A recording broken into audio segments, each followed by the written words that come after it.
Welcome to this introductory sociology screencast where we're going to take a look at this question. What is sociology? Okay, first thing that I want you to do is to watch a short video clip that I'll start in a moment. It's actually a video that's an advertisement for the mobile phone company Orange. But I want you to watch that video clip and think about how it might relate to the question that you can see on the screen. What is sociology? So watch the video clip, then perhaps hit the pause button and write down your own definition of what you think sociology is. Here's the video clip. I am my mum and my sister. I am my best friend Mike, who I've known since school. I am Kate, who's still somewhere in Thailand. I'm all the girls I've ever kissed, and the girls I will. I am the teacher that failed me, and the one that spurred me on. I am my bosses, and every one of my friends.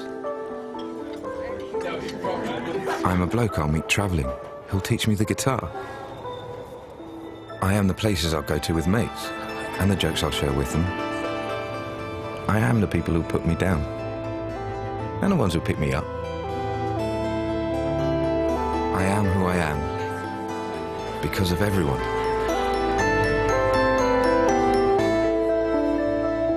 Orange.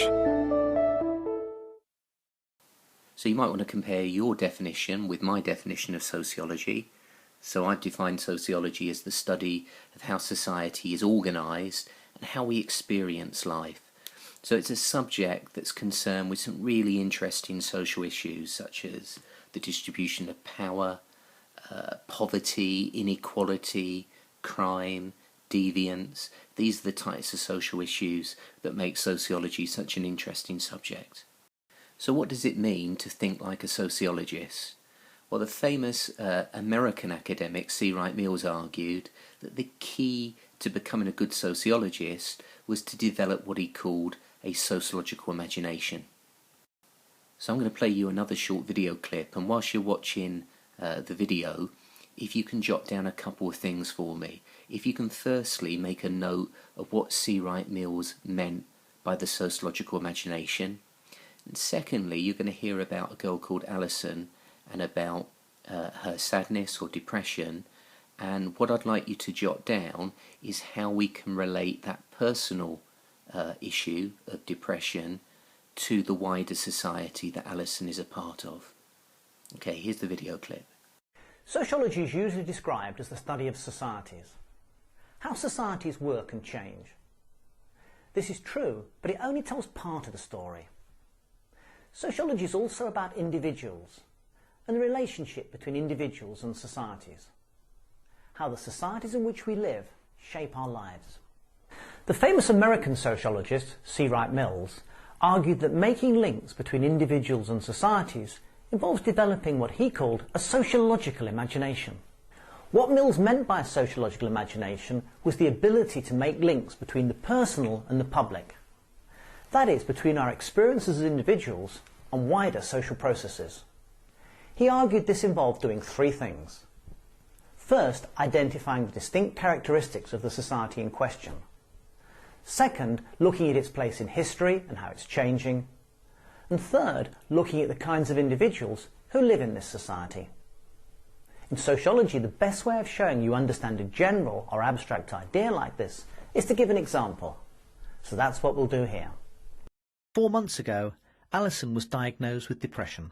I was very quiet and spent most of the time by myself, and if I didn't make it into college, I'd just find that the whole day would go and I'd just be crying all the time.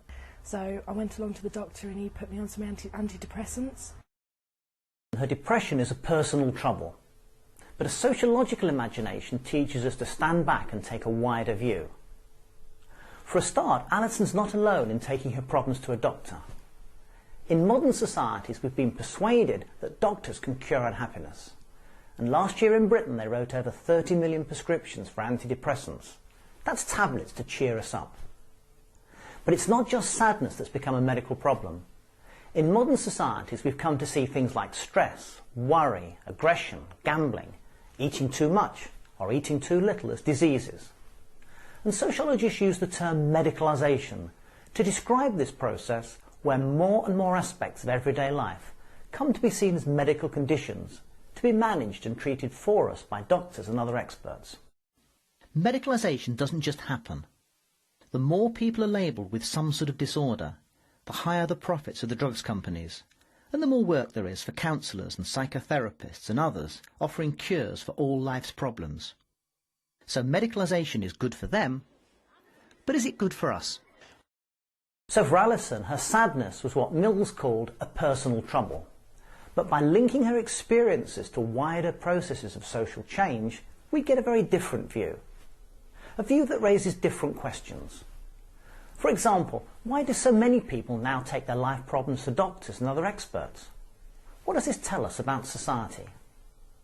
And is seeing our inability to manage our lives as diseases the sign of a more enlightened and compassionate society?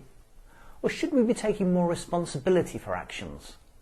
And while the pharmaceutical companies certainly benefit from medicalisation, do we?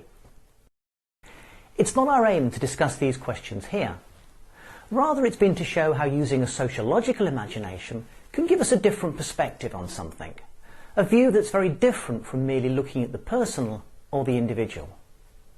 In one way or another, all sociology does this. It places individual behaviour into social contexts.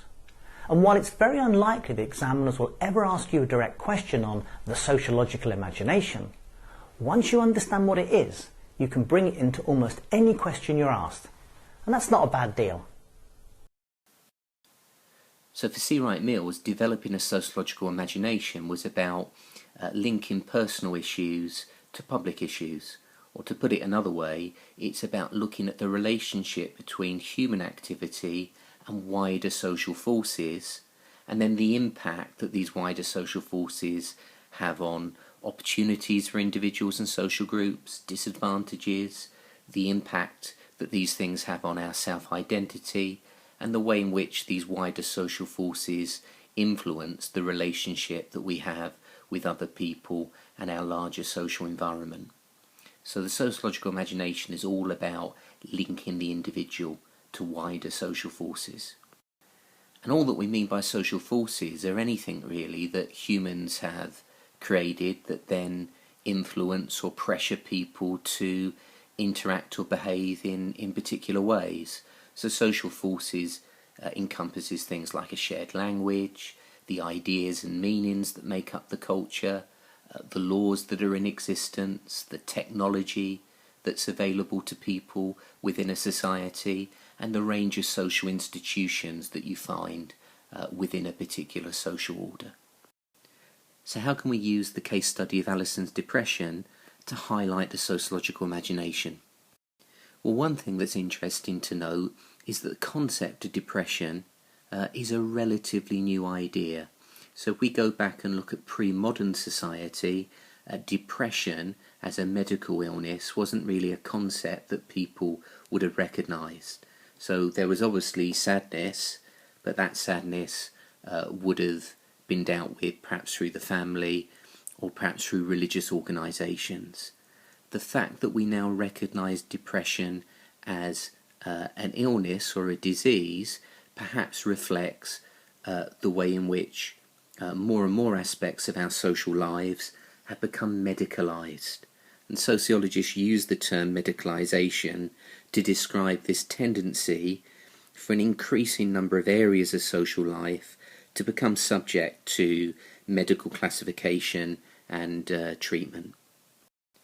Okay, I'm going to use one other example to highlight the sociological imagination, and the example that we're going to focus on is the example of baby names, which I guess most people would argue is simply a personal, private decision made by parents.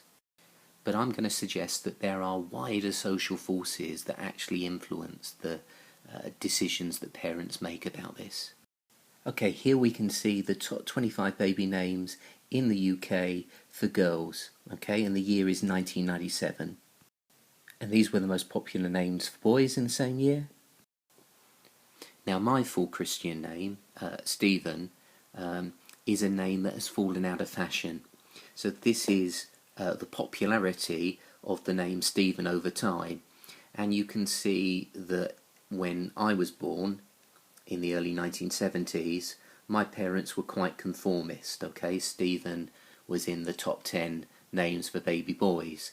But since that period, we've seen a decline in the popularity of Stephen. And in 2011, the name Stephen didn't even make the top 100 baby names for boys. However, if we look at the popularity of Jack, which was the most popular boy's name in 1997, we see that Jack was quite a popular name in the early part of the 20th century.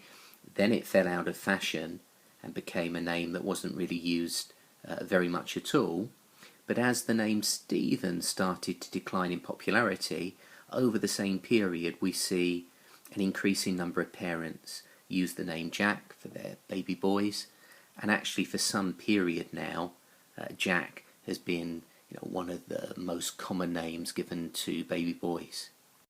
Now, the reason that this is interesting from a sociological perspective is there are clear patterns, okay, and these patterns often endure over time. And this is always a big clue for sociologists. If you look at any aspect of behaviour or decision making and you find that when you stand back and look at the population as a whole, that there are clear patterns that endure over time, that's normally a big clue that this isn't simply about individuals making private decisions, that there are likely to be wider social forces at work. And here you've got the top 20 names for boys and girls in the year 2012, and we can see with the boys' names that Jack has actually now gone down to number 2, and Harry in 2012 was the most popular boy's name. And there are probably a number of important social reasons that can help us explain the popularity of a name like Harry. For example, we might focus on the media and the depictions of key celebrities or members of the royal family. Now, there are lots of other social forces apart from the media that could explain the popularity of certain baby names. One interesting issue that's explored in this book, Freakonomics, is the tendency for black Americans to give their children more unique and different names compared to white Americans who tend to be more conventional. If you go back to the 1950s and the early 1960s, the names given to black American babies and white American babies were pretty similar. But you begin to get differences emerging in the late 1960s, and this is probably in large part due to the important political and social movements that emerged in the 1960s. So the Civil Rights Movement, the Black Power movement that changed the consciousness of many black Americans. And a really good example of this and the kind of significance of a name politically and culturally would be Muhammad Ali, who of course was originally called Cassius Clay, and he rejected his original name because he regarded it as a legacy of the slave era. Okay, let's just stick with America for a moment, okay? Hit the pause button and just have a look at the data that you've got in front of you.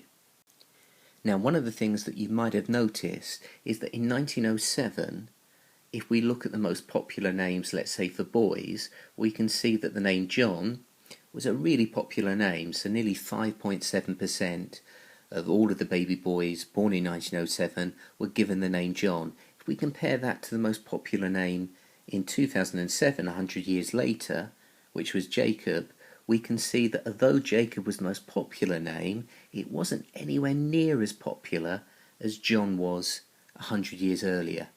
And this is interesting from the point of view of a sociologist, because this maybe suggests that the values of American culture have undergone quite a lot of change in the last 100 years. The fact that there seems to be a lot more diversity now in baby names for both boys and girls maybe suggests that one of the values that's become much more important in America now is the value that is attached to things like individuality and uniqueness, that this seems to be a more important feature of American culture than it was 100 years previously.